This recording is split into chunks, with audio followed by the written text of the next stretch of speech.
ಬ್ರೇಕ್ನ ನಂತರ ಬೆಂಗಳೂರು ಮೆಟ್ರೋಗೆ ಸ್ವಾಗತ. ಎಷ್ಟು ವಿದ್ಯಾರ್ಥಿಗಳಿಗೆ ಎಷ್ಟು ಶಿಕ್ಷಕರು? ಬೆಂಗಳೂರಲ್ಲೇ ಇವೆ ನಿಯಮ ಪಾಲಿಸದ ನೂರಾರು ಶಾಲೆಗಳು. ರಾಜ್ಯದಲ್ಲಿ 12,000 ಶಿಕ್ಷಕರ ಕೊರತೆ. ಇದು ಶಾಲೆ ಶೂಲೆ ಅಭಿಯಾನ.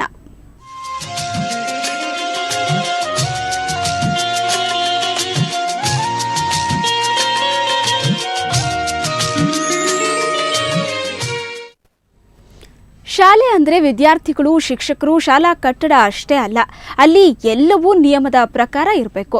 ಅದರಲ್ಲೂ ಇಷ್ಟೇ ವಿದ್ಯಾರ್ಥಿಗಳಿಗೆ ಇಷ್ಟೇ ಶಿಕ್ಷಕರು ಇರಬೇಕು ಅಂತ ನಿಯಮ ಇದೆ. ಆದರೆ ನಮ್ಮ ಶಾಲೆಗಳಲ್ಲಿ ಈ ನಿಯಮ ಎಷ್ಟರ ಮಟ್ಟಿಗೆ ಜಾರಿಯಲ್ಲಿದೆ ನೀವೇ ನೋಡಿ.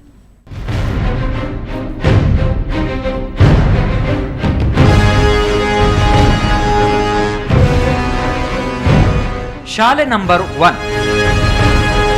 1 ರಿಂದ 7ರವರೆಗೆ ತರಗತಿಗಳಿವೆ. ಆದರೆ ಶಿಕ್ಷಕರ ಸಂಖ್ಯೆ ಮಾತ್ರ 4. ಕನಿಷ್ಠ ಅಂದ್ರೂ ಒಂದೊಂದು ತರಗತಿಗೆ ಒಬ್ಬ ಶಿಕ್ಷಕ ಕೂಡ ಇಲ್ಲ. ಅದು ಹೇಗೆ ವಿದ್ಯಾರ್ಥಿಗಳಿಗೆ ಇಲ್ಲಿ ಪಾಠ ಮಾಡಲಾಗುತ್ತೋ ದೇವರೇ ಬಲ್ಲ.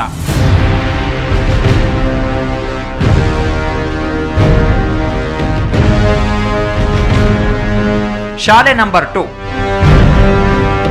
ಪ್ರೈಮರಿ ಹೈಸ್ಕೂಲ್ ಅಂತ ಬೋರ್ಡ್ ಇದೆ. ಅದೇ ರೀತಿ 1 ರಿಂದ 10ರವರೆಗೂ ತರಗತಿಗಳಿವೆ. ಆದರೆ ಶಿಕ್ಷಕರ ಸಂಖ್ಯೆ ಮಾತ್ರ 10. ಅದು ಹೇಗೆ ಹೈಸ್ಕೂಲ್ ವಿದ್ಯಾರ್ಥಿಗಳಿಗೆ ವಿಷಯವಾರು ಪಾಠ ಮಾಡ್ತಾರೋ ಏನೋ. ಇಂತಹ ಶಾಲೆಗಳಲ್ಲಿ ಕಲಿತಿರುವ ವಿದ್ಯಾರ್ಥಿಗಳ ಪರಿಸ್ಥಿತಿ ಅಧೋಗತಿ.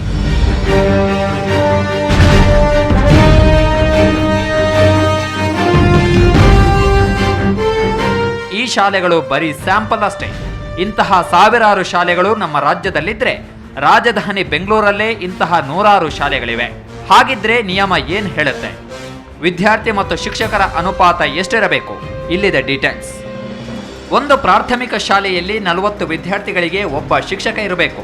ಅದೇ ರೀತಿ ಪ್ರೌಢಶಾಲೆಯಲ್ಲಿ 50 ವಿದ್ಯಾರ್ಥಿಗಳಿಗೆ ಒಬ್ಬ ಶಿಕ್ಷಕ, ಅದರಲ್ಲೂ ವಿಷಯಕ್ಕೊಬ್ಬ ಶಿಕ್ಷಕ ಕಡ್ಡಾಯವಾಗಿ ಇರಲೇಬೇಕು.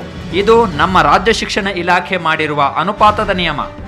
ಇನ್ನು ಕೇಂದ್ರ ಸರ್ಕಾರದ ನಿಯಮದ ಪ್ರಕಾರ 30 ವಿದ್ಯಾರ್ಥಿಗಳಿಗೆ ಒಬ್ಬ ಶಿಕ್ಷಕ ಇರಬೇಕು.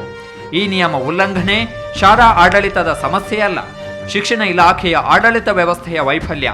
ಈ ಅವ್ಯವಸ್ಥೆಯಿಂದ ತೊಂದರೆಯಾಗೋದು ವಿದ್ಯಾರ್ಥಿಗಳಿಗೆ ಹೊರತು ಅಧಿಕಾರಿಗಳಿಗೆಲ್ಲ. ಹಾಗಾಗಿ ವಿದ್ಯಾರ್ಥಿ ಮತ್ತು ಶಿಕ್ಷಕರ ಅನುಪಾತದಲ್ಲಿ ವ್ಯತ್ಯಾಸ ಕಂಡು ಬಂದರೆ ಸಾಕಷ್ಟು ಸಮಸ್ಯೆಗಳು ಎದುರಾಗ್ತವೆ ಅಂತಾರೆ ಶಿಕ್ಷಣ ತಜ್ಞರು. ಅನುಪಾತದಲ್ಲಿ ಸಮಸ್ಯೆ ಆಗೇ ಆಗ್ತದೆ. ಒಬ್ಬ ಮೇಷ್ಟ್ರು ಈಗ ಚಿಕ್ಕ ಕ್ಲಾಸ್ನಲ್ಲಿ ತಗೊಳ್ಳಿ, ಅಲ್ಲಿ ಅನುಪಾತ ಏನು? ಯಾವನೇ ಒಬ್ಬ ಮೇಷ್ಟ್ರಿಗೆ 15 ರಿಂದ 20 ಜನ ಮಕ್ಕಳಿಗಿಂತ ಜಾಸ್ತಿ ಇರ್ಕೂಡುದು. 3-4 ತರಗತಿಗಳನ್ನು ಒಂದೇ ಕ್ಲಾಸಲ್ಲಿ ದಬ್ಬಿ ರೈಟ್ ಸೈಡ್ನಲ್ಲಿದ್ದವರೊಂದು ಕ್ಲಾಸು, ಲೆಫ್ಟ್ ಒಂದು ಕ್ಲಾಸ್ ಅಂತ ಹೇಳುವಂಥದ್ದು. ಈ ರೀತಿಯ ವ್ಯವಸ್ಥೆ ಇದೆಯಲ್ಲ, ಇದು ಒಂದು ಶಿಕ್ಷಣದ ಒಂದು ನಾಟಕವನ್ನು ಆಡ್ತಾ ಇದ್ದೀವಿ ನಾವು. ಸದಾ ಗುಣಾತ್ಮಕ ಶಿಕ್ಷಣದ ಬಗ್ಗೆ ಮಾತನಾಡುವ ಶಿಕ್ಷಣ ಸಚಿವರು ರಾಜ್ಯದಲ್ಲಿ ಕೊರತೆ ಇರುವ 12,000 ಶಿಕ್ಷಕರನ್ನ ಯಾಕೆ ನೇಮಕ ಮಾಡಿಕೊಳ್ಳುತ್ತಿಲ್ಲ? ಸರ್ಕಾರದಲ್ಲಿ ಹಣದ ಕೊರತೆಯ? ವಿದ್ಯಾರ್ಥಿಗಳಿಗೆ ಸೂಕ್ತ ಶಿಕ್ಷಣ ನೀಡುವತ್ತ ಸಚಿವರಿಗೆ ಆಸಕ್ತಿ ಇಲ್ವಾ? ಇದಕ್ಕೆಲ್ಲ ಉತ್ತರಿಸ್ತಾರ ಶಿಕ್ಷಣ ಸಚಿವರು? ಅರುಣ್ ಬಡಿಗೇರ್, ಸುವರ್ಣ ನ್ಯೂಸ್ 24/7 ಬೆಂಗಳೂರು. ವಿದ್ಯಾರ್ಥಿಗಳಿಗೆ ಪಾಠ ಅಷ್ಟೇ ಮುಖ್ಯ ಅಲ್ಲ, ಆಟವೂ ಅತ್ಯವಶ್ಯ. ಅದಕ್ಕೆಂದೇ ಬೆಳಗ್ಗೆಯಿಂದ ನಾವು ನಿಮ್ಗೊಂದು ಪ್ರಶ್ನೆ ಕೇಳ್ತಿದ್ದೀವಿ. ಅದೇನು ಅಂದರೆ, ಮಕ್ಕಳಿಗೆ ಕಂಪ್ಯೂಟರ್ ಗೇಮ್ಸ್, ವಿಡಿಯೋ ಗೇಮ್ ಅವಶ್ಯಕವೇ? ಈ ಪ್ರಶ್ನೆಗೆ ಉತ್ತರ ಇಲ್ಲಿದೆ. ಅವಶ್ಯಕ, ಆದರೆ ಅತ್ಯವಶ್ಯಕ ಅಲ್ಲ. ಇದು ಏಕಾಗ್ರತೆ ಕೇಂದ್ರೀಕರಿಸುವಲ್ಲಿ ಸಹಾಯಕ. ದಿನದ 30 ನಿಮಿಷ ಅಷ್ಟೇ ಸಾಕು, ಹೆಚ್ಚಾದ್ರೆ ಕಣ್ಣಿಗೆ ಹಾನಿಕಾರಕ. ಅದರಲ್ಲೂ ಸಾಹಸಮಯ ಕ್ರೀಡೆಗಳಿರಲಿ. ಇನ್ನು ಚಂಚಲ ಮನಸ್ಸಿನ ವಿದ್ಯಾರ್ಥಿಗಳಿಗೆ ಇದು ಉಪಯುಕ್ತ. ಕರ್ನಾಟಕದಲ್ಲಿ ಚಿನ್ನದ ದರ ಇವತ್ತು ಎಷ್ಟಿತ್ತು ಅಂತ ನೋಡೋಣ. 22 ಕ್ಯಾರೆಟ್ನ 10 ಗ್ರಾಂ ಚಿನ್ನಕ್ಕೆ 24,790 ರೂಪಾಯಿ.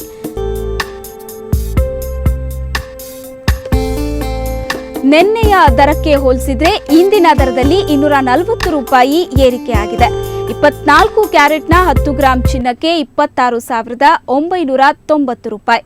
ನಿನ್ನೆಯ ದರಕ್ಕೆ ಹೋಲಿಸಿದ್ರೆ 24 ಕ್ಯಾರೆಟ್ ಚಿನ್ನ ಕೂಡ 240 ರೂಪಾಯಿ ಏರಿಕೆಯಾಗಿದೆ.